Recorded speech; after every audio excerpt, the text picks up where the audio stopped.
جا رہا ہے تو آج بھی ہو رہا ہے۔ دعوت و تبلیغ کا کام مفید ترین کاموں میں سے ایک کام ہے۔ 100 دفعہ مانیں گے اور 100 دفعہ کہیں گے کہ جس کو موقع ہے وہ ضرور جائے، مگر ایک دفعہ بھی یہ بات نہیں مانیں گے کہ یہ جہاد ہے یا جہاد کی آیتیں اور حدیثیں اس پر صادق ہیں۔ ایک دفعہ بھی یہ بات نہیں مانیں گے کہ یہ صحابہ اور انبیاء یہی کرتے تھے۔ بالکل غلط بات ہے۔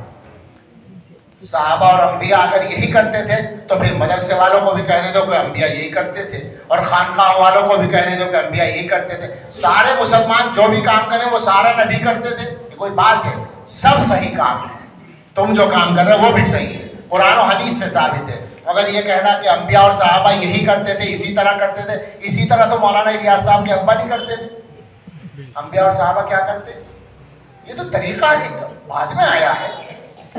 ضرور جاؤ، ضرور کرو، مگر آدمی بن کر کرو۔ کوئی ضروری نہیں ہے کہ جو کام کرو اسے سب سے بڑا ہی ثابت کر کے کرو۔ دین کے سارے کام ہیں۔ اسی طرح سے مدرسوں والے یا خانقاہوں والے وہ بھی سمجھ لیں اچھی طرح سے کہ یہ کوئی بھی دعویٰ نہ کرے۔ غیر مسلموں میں تبلیغ کا کام کرنے والے، آج کل ایک طریقہ ہے، بعض لوگوں نے یہ دعوے کر رکھے ہیں کہ سب سے بڑا کام وہی ہے۔ عجیب مصیبت یہ ہے کہ جب تک اپنے کام کو سب سے بڑا نہ کہیں کام نہیں ہوتا۔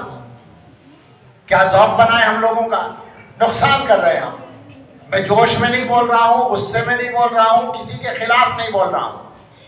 میں پہلے کہہ رہا ہوں سارے کام ضروری ہیں، اور خاص طور سے دوبارہ کہوں گا تبلیغ و دعوت کے کام میں بہت فائدہ ہے عام مسلمانوں کے لیے۔ جس کو موقع ہو ضرور شرکت کرے، حصہ لے، مگر یہ دعوے کرنے والے غلط ہیں بالکل کہ یہی دین کا کام ہے، یہی نبیوں کا کام ہے، یہی صحابہ کا کام ہے۔ ان کے کاموں میں سے ایک کام ہے جس کا خاص طریقہ اب چلا ہے، ٹھیک ہے، بہت اچھا ہے۔ تعلیم بھی ایک کام ہے نبی صلی اللہ علیہ وسلم کے کاموں میں سے۔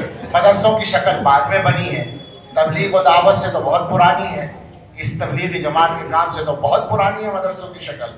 لیکن یہ نہیں کہہ سکتے کہ پیغمبر علیہ السلام نے اسی طرح کام کیا، نہیں کہہ سکتے۔ اور تزکیہ یہ پیغمبر علیہ السلام کا سب سے پہلا کام ہے، لیکن خانقاہوں والے یہ دعویٰ کریں کہ یہی طریقہ حضور کا ہے، بالکل غلط ہوگا۔ حالانکہ یہ مدرسوں سے بھی پرانا ہے، یہ دور تابعین میں شروع ہو چکا ہے، مگر یہ کہیں کہ پیغمبر یہی کرتے تھے، یہ دعویٰ کرنا غلط ہوگا۔ سب سے گزارش ہے کہ اچھی طرح سمجھ لیں، دین نہ ہمارے ہاتھ میں ہے، نہ ہمارے بزرگوں کے ہاتھ میں ہے۔ دین نہ حضرت نانوتوی کا، نہ حضرت گنگوہی کا، نہ حضرت تھانوی کا، نہ حضرت مدنی کا، نہ مولانا الیاس صاحب کا۔ دین اگر ہے تو وہ حضرت محمد الرسول اللہ صلی اللہ علیہ وسلم کا ہے، دین اللہ کا ہے، اور اللہ کے نبی کے صحابہ نے اس کو حضور سے لیا ہے۔ ان کے طریقے پر، سنت کے طریقے کے مطابق جو دین کو اختیار کرے گا وہ دیندار کہلائے گا، ورنہ وہ سب اپنی باتیں ہو جائیں گی۔